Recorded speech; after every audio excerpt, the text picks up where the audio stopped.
안녕하세요. 문화기자 이재호의 비욘드 포토, 태조와 인연 깊은 회암사 방화 사건과 태종의 어필 훼손 사건. 지금부터 세종대왕신문 2021년 8월 22일자 이재호님의 글을 전해드립니다.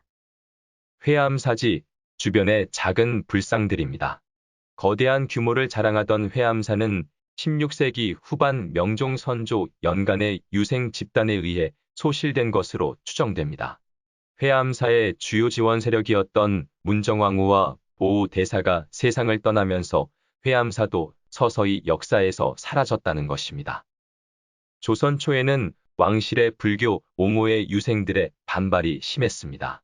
명종 때 봉은사 주지인 보우는 문정왕후에게 청을 해 능침에서 난동을 부리고 물건을 훔친 유생들 중에서 주도자인 황원징을 처벌하게 했습니다. 이에 유생들은 보우의 목을 베고 황원징을 석방하라는 등의 상소를 6개월 사이에 400건이 넘게 올렸습니다. 1565년 4월 문정왕후는 양주 회암사에서 큰 제를 올리는 무차대회에 참가하려고 찬물로 목욕하다가 알아 누운 뒤 다시 일어나지 못했습니다. 문정왕후 장례 후 유생들은 보우의 배척과 불교 탄압을 주장하는 상소문을 올렸습니다. 율곡 이이도 노녀 승보우소를 올리자 명종은 보우를 제주도로 귀양 보냈습니다. 유배된 보우는 제주 목사 변협에 의해 장살되었습니다.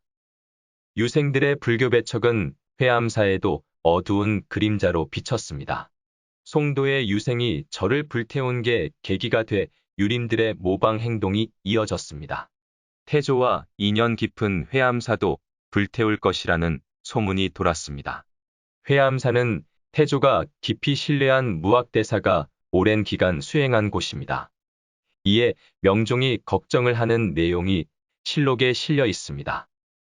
소문을 들으니 여항에서 떠들썩하게 전파되기를 혹은 회암사를 태우려고 한다 하며 혹은 새로 지은 인수궁에 불을 지르려 한다고 하니 듣기에 매우 놀랍습니다.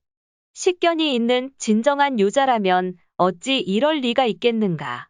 반드시 유자라고 가칭하는 자들이 하는 짓일 것입니다. 명종 21년 4월 20일.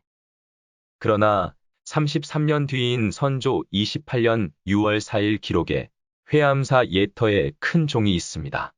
종은 불에 탔으나 형체는 건재하다는 구절이 보입니다. 이는 회암사가 그 어느 시기에 유생들의 방화로 불탔음을 의미합니다. 순조 21년에는 경기 광주 유생 이응준이 회암사의 불탑과 비석을 파괴하고 사리를 훔친 후 그곳에다가 자신의 아버지를 묻었습니다. 당시 지공선사, 나홍선사, 무학대사의 불탑은 회암사 북쪽 산비탈에 있었습니다. 특히 무학대사의 비석은 태종의 분부를 받아 글을 지어 세운 것이었습니다.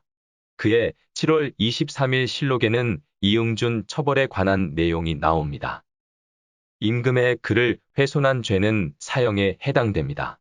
그런데 임금의 처벌 하문에 당시 영의정 한용귀는 외딴 섬 유배를 건의했고 좌의정 남공철과 우의정 이만호는 해당 당상관을 먼저 추구하라는 엉뚱한 대답을 합니다.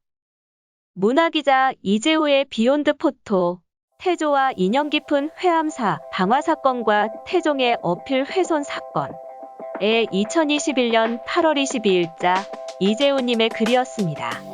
감사합니다.